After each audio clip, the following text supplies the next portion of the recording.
Welcome friends to my unboxing and review of the Dakota Lithium 12 volt 135 amp hour lithium iron phosphate drop-in replacement car battery.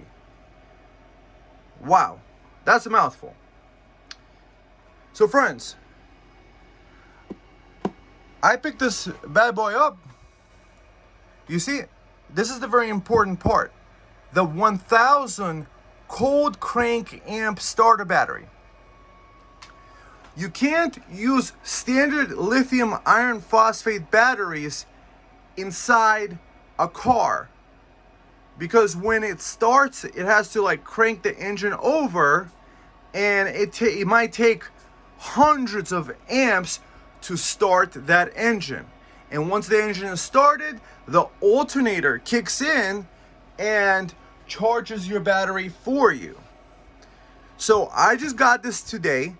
I'm excited to put it in. The noise that you hear is the Dakota Lithium charger that comes with it. It's a 12 volt 10 amp charger. So it comes with this. This is the battery. I'm trying not to like... It's a beauty. And the measurements are, let's see.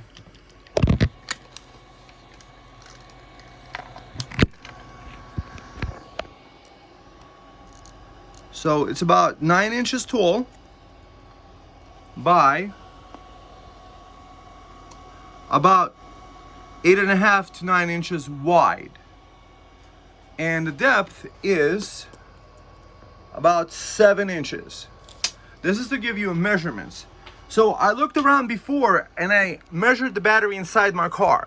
I have a Highlander 2016 limited, and it has a 150 amp alternator.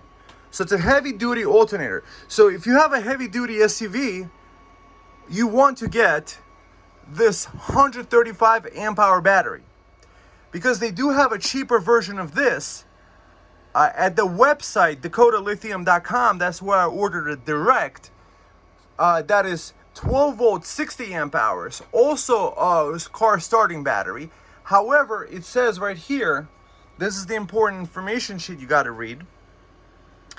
It says Dakota Lithium 60 amp hour is limited to 80 amps or less. The DL135 is limited to 150 amps or less. So this actually fits in. So if you have an SUV, you have to go for the higher end model. So the battery is shipped with a 10% charge, and it says use the charger. I'm planning to drop it in and drive around for a little bit and let it charge up pretty quick. If you think about it, it's 150. My alternator could do 150 amps, and in an hour this thing could be charged up, because otherwise this would take 13 hours, and I want to replace my battery probably today. Visit AutoZone. AutoZone apparently is the place that you could recycle your old battery. So let me tell you the reasons why I got the lithium battery. Well, friends, we just had a cyber outage where everything was not working, like where things weren't, let's say, working for a little while. Before that, remember the supply chain shortage. So what I was thinking is this: driving around in the car, one of the things that goes every 2, 3, 4 years is the starter battery. So you have to go to a shop or go to AutoZone, pick up a new battery, place it in, blah, blah, blah, blah, blah. Long story short, this battery has a 10-year warranty. I believe a 10-year warranty, maybe longer. I don't even know. What does it say? Dakota Lithium, prior to installation, is limited to a design to drop-in replacements. Your battery is equipped with a battery management system. Charge your battery prior to storage. So I'm not storing it Avoid throwing away. Oh, so it comes with these beautiful heavy duty bolts that just screw it into the terminal. And it also comes with the standard beautiful quality brass bolts, even with one of these spring rings that keep the bolt tightened. So whatever you need it for, whether it's your boat or if you need it for start an SUV, this thing got you covered. So with a 10-year warranty, is it a 10-year warranty? Within 14 days to activate your warranty. All right, so I have to go and visit the warranty registration and do this. Warranty terms and shipping. Okay, so long story short, if I understand it correctly, this is the last battery you'll ever need for your car. So this is going in my car and it's staying there, and I don't have to replace it every 2, 3 years, 4 years, 5 years, or whenever. To me, it's the uncertainty that gets to me. It's like, when is the battery gonna go? And then you're like stranded somewhere, or what if there's a battery shortage? Or what if standard batteries? I mean, standard battery replacement could be probably between $200 and $400 for a car, let's say. Looking at the things. The lead acid batteries. However, looking at the lead acid batteries, most of them, if you look, is that they're really maximum 70 amp hours. And then if you look at lead acid or gel, if I understand it correctly, those chemistries do not like a depth of discharge beyond 50%. So if you really think about the other batteries that people have, is that they don't want to be discharged like you have a 70 amp hours. However, it's really 35 amp hours usable. This is like 4 times that, and lithium could be discharged to 100%. This battery is also, based on what I read, if I remember correctly, it took a little while to get this.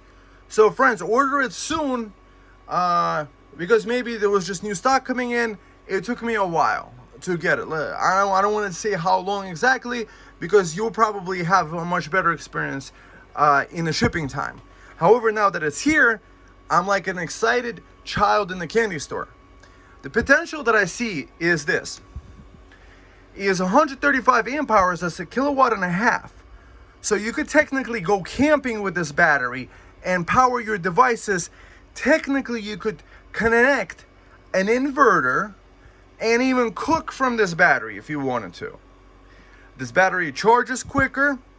It also has cold charging protection, hot charging protection. I think it could go up to either 0 and -10. It's still gonna work. It's just not gonna charge until the battery heats up a little bit. And it has inside a heating element. So let's say if it's below 0 and you start your car, it's gonna start the car, and then it's gonna warm up a little bit before it starts accepting a charge in there. That's why I like this car, this battery, is because you could say it's a smart battery because of the battery management system. Let's see, if your battery is equipped with a battery management system, the BMS handles cell balancing, low voltage cutoff, high voltage cutoff, short circuit protection, and high temperature protection. So perfect that you need. So this is the newest technology for your car. Yes, it is more expensive. Yes, you have to take a hit. But for me, the peace of mind is worth more. I want in this, let's say, transition, great reset, to have that peace of mind that I'll have a quick start every time. I also read somewhere that lithium has a higher set voltage. So up until 90 or like 90% percent discharge or like 10% charge, it still maintains a 12 volt output. So basically put, if you really think about the trend line of a lead acid battery, is that it goes like this. From, let's say, 13 volts or whatever the full charge is. This is a full charge at about 13.5. And the one thing that you have to note though is probably the inverter is charging at 14.2 volts. And you see this charge over here, it says that it's at 14.4 volts, 10 amps. What this means is that possibly this battery will never get charged past 90% or 80%, something like this. However, even at 80%, 135 amp hours, I have over 100 amp hours usable. Also, what I like about this chemistry is you're gonna notice on a lot of people's car terminals, the actual terminal, it gets gunked up with white stuff like from the lead acid battery. So you can't store the lead acid batteries inside, they're toxic and like this. This one is just like, you just drop it in and it just works. Drop in replacement, that's the idea. Why else did I buy it? Well, I saw some other people on YouTube and I was figuring out what to do with upgrading in the car. So the idea is to have this battery in there and also to stretch a couple extra 4 cables with an Anderson connector to the inside of the cabin. Why 4 cables? Well, the cables, they're going to be 10 AWG. 10 AWG can do up to 30 amps sending of the amperage. Amps is one of those things for, batteries. So it could do up to 30 amps. However, I'm not going to usually do more than 20 to 25 amps over them to the inside of the cabin. Once I have it on the inside of the cabin, I could take a transformer and take the 12 or 13 voltage out of here to 24 volt and charge a battery bank. I could also charge another battery like this. Technically, I could send leads and have an 80 amp charge inside the cabin to any device I want, such as a solar generator, such as another battery, anything that I technically want. And when you put heavy duty wires from this to the inside, so I decided also to do an upgrade to my electrical system, because in the Highlander, the only batteries, it does have several useful cigarette ports. However, the cigarette port is limited to 10 amps. 10 amps at, let's say, 13.5 volts, this is, or let's say even 14.2, we're not talking about more than 140 watts. However, if we're talking about 20 amps to 25 amps, that's probably more like 250, 280 watts, something along those lines. So, and then you multiply that by 4, technically, you might be able to charge another battery. If you have 4 MPPT controllers at 20 amps each, you might be able to charge at 80 amps, which is probably over 1,000 watts. Yes, friends, if you have a Highlander or another SUV, it's probably equipped with a 150 amp alternator, and it is already a power producer. So you just got to figure out how to connect it. And if you're gonna use an old lead acid, what if you discharge it by accident? This one probably will be fine either way. And then if I have a line going inside the car cabin, what I'll be able to do is that same wire, it's kind of bi-directional. So let's say this one, I drop it flat. Oops, I left too much stuff connected to it. Like inside the cabin, let's say. Because we're doing a direct connection to this battery, and we're putting a fuse at the positive terminal on each one of those 4 wires. So no wire is going to actually do more than 30 amps going out of the battery, going inside the cabin. So that's the idea, to keep safety. So if it sets off, what I'm also planning to do is to put ATC, those blade fuses that are resettable. Those are available at powerworks.com works like WERX. So yeah, excuse me, this charger, it's making noise. However, I need to keep charging it, and the video couldn't wait because this is gonna get into my car, and I wouldn't be sitting around my car with the open hood, maybe outside in the rain, to tell you all this information. So what else, friends? What else can I tell you about this battery? Well, I'm hoping this is going to be a very simple process where I take out the old battery, I give it back to AutoZone for recycling, and they might give you like a store credit card or something like this, some sort of card for store credit. And I'm also planning to replace this terminal post. Mine's got all oxidized from the battery. It's really ugly and gunky. So friends, if you're gonna do this, make sure safety first. Maybe wear eye protection. Make sure you use hand protection. Do know what you're doing. Make sure you never also mix up the plus and the minus, because that creates like a short circuit or something like this. Just don't do it. Don't put the red on the black and the black on the red. It's very simple. That's why I love DC systems are super excellent.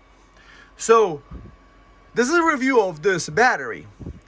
However, the potential is much more than the review could say, because I'll technically have 1.5 kilowatts of energy that I could tap at any time and kind of not worry about discharging it too much, because even if I did discharge it too much, technically I'll probably have a battery pack with me, so I could always recharge it back up from another battery pack from even inside the cabin while playing on my iPhone.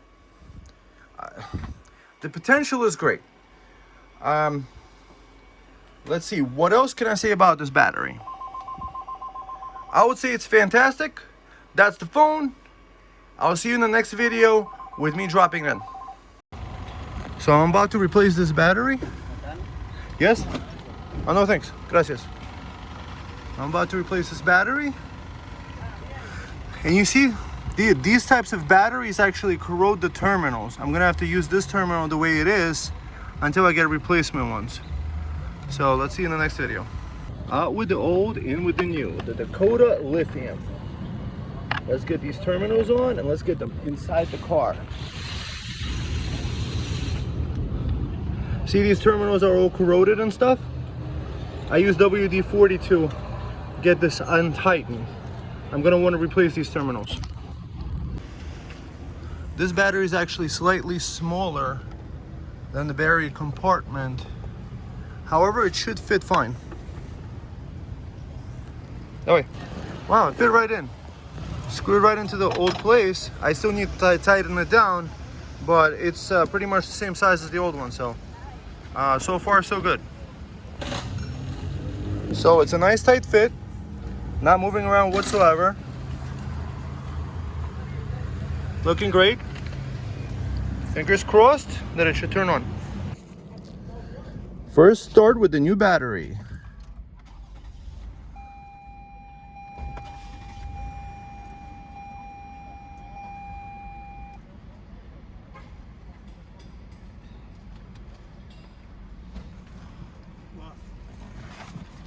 Okay. So that's the grommet hole underneath the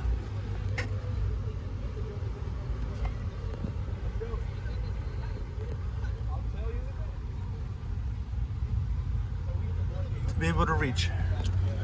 So you have to take this guy out and this guy out. It just takes off without any tools. So I was just trying to open up my tailgate and I got this warning light. It says power, turn power off. Does it mean to this guy over here? No, it wants me to turn off power. Okay. So car turned off. Now let's try turning it back on.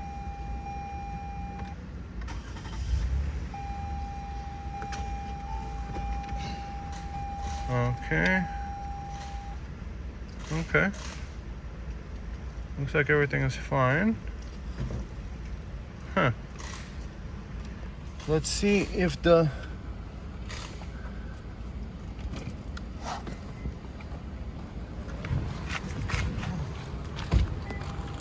okay, friends, this concludes my review of the Dakota Lithium battery. I just put it in and I just drove from the store, recycled the old battery. Make sure to recycle because we want to save the planet, and buy organic food so that, anyways, long story short, I drove home fine and my back door thing started opening up fine, and so I highly recommend the battery. Thumb up this review and watch the next one. I'll see you in the next one. Bye.